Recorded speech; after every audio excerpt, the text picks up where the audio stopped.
안녕하세요. 짜증낸 남자 짜랑입니다. 오늘의 부제목, 여중생의 문콕을 유도하고 수리비 대신 성매매.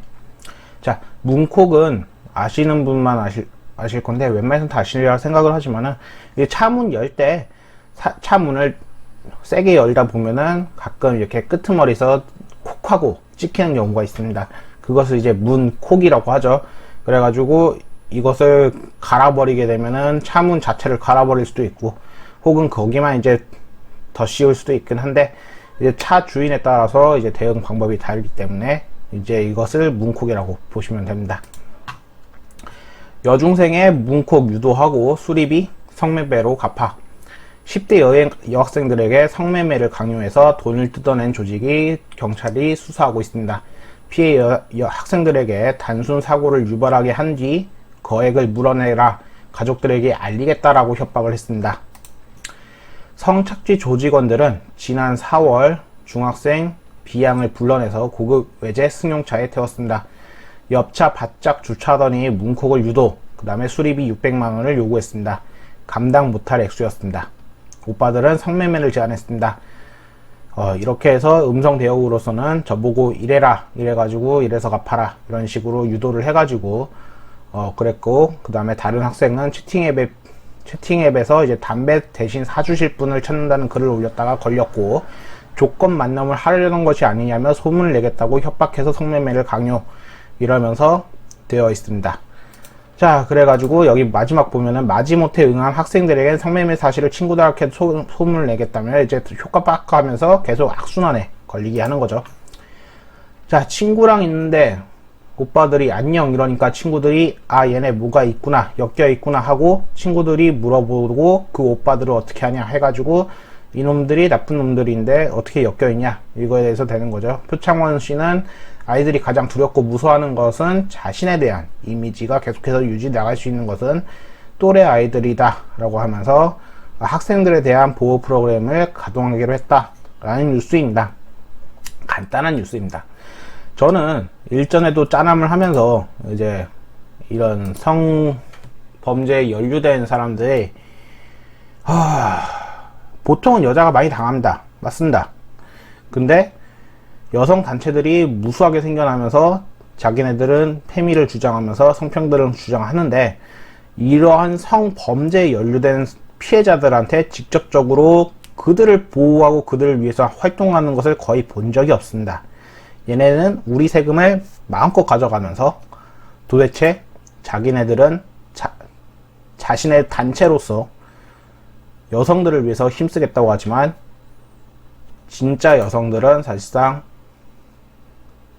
피해만 입고 있습니다. 해서 어떠한 분이 이러한 댓글을 남기셨길래 한번 가져왔습니다. 정말이지 여성단체에서 가장 먼저 발벗고 나서야 할 일이 성폭력을 당한 피해자 아닌가. 가해자는 사법부가 인권을 운운하며 보호해 주니 되려 슬기로운 감방 생활이나 하고 있고, 정작 피해자는 2차 보복의 가해를 두려워하며 사회에서 격리된 채 두려움에 떨어 살아간다. 여성단체가 이 아이들의 보호막이 되어줄 순 없나. 법이 물러터져서 아이들을 사지로 내몰고 있는데도 뭐 하나 바뀌는 게 없다. 여가부는 페미니스트들의 대변인으로 활동하지만 말고 절실히 필요로 하는 곳을 구석구석 탐방하고 관리하는 소임을 다해줘라 라는 글이 있습니다. 저는 이 댓글이 굉장히 와닿아 가지고 와서 읽어드렸습니다. 라고 하지만 여기까지 와서는 제가 원래 했던 얘기 그대로 여성분들 피해자는 넘치는데, 그리고 쓸데없는 곳에서 성평등을 주장하면서 쓸데없는 힘을 열라내고 있는데, 진정한 피해자들은 못 돌보고 있는 여가부를 욕하지만서도 지금은 이 사건은 조금 다른 방식으로도 봐야 됩니다. 자, 여중생한테 문콕을 유도하는 것도, 그 다음에 수리비를 성매매로 갚으라는 것도 분명히 잘못된 일입니다. 잘못된 일인데, 저는 이 학생들한테도 굉장히 문제가 있다는 것을 얘기하고 끝내려고 합니다. 자, 보시면 중학생을 비양을 불러낸 건 이 고급 외제 승용차를 가지고 있던 조직원들. 그럼 이 조직원들은 어떻게 여중학생을 알게 되었을까? 단순하게 소개로만 알았을까요? 이 사람들은 분명히 이 중학생과 같이 알던 사람들일 거고, 단순하게 소개만 받았다고 해가지고 고급 외제 승용차에 탈 여중생은 거의 없을 겁니다. 이 여중생이 심하게 잘 놀지 않는 이상이요. 근데 얼굴도 알겠다, 외제 승용차에 있어가지고 같이 탈면서 놀았겠다, 이게 자연스러울 겁니다. 웬만하면 납치가 아니에요. 자기가 탄 겁니다. 자, 그러니 얼굴도 알고 이미 몇 번 만났었고, 거기다가 자연스럽게 차를 타가지고 유도를 당했던 학생이라면은 이미 잘 놀고 있던 학생인 겁니다. 특히나 밑에 있는 학생을 볼까요? 다른 학생은 채팅 앱에서 담배를 대신 사줄 뿐. 자, 학생입니다. 학생이 담배를 필 수 있을까요? 없을까요? 간단한 얘기입니다. 담배 겉분만 봐도 19세 미만, 즉 성인이 아닌 이상은 필 수가 없게끔 되어 있습니다. 근데 이미 담배를 사달라는 문구를 하면서 자신이 이미 불법을 저지르고 있음을 잘 표현하고 있죠. 그리고 그것을 역으로 당해서 협박을 당했습니다.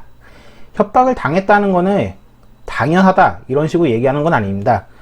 지들이 먼저 불법을 했다는 게 문제죠.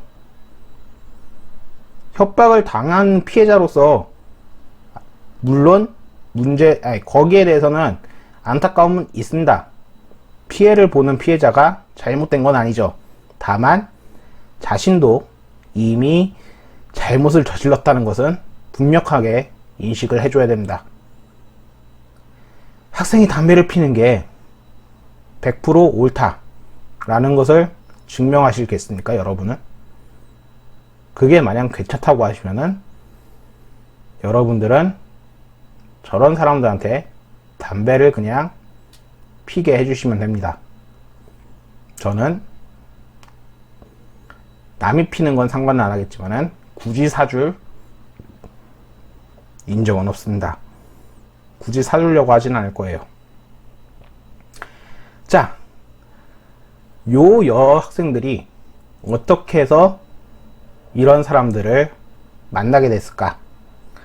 거기부터 다시금 생각해 보는 게 지금 이 영상을 보는 사람들은 부디 한번 생각해 보시길 바랍니다.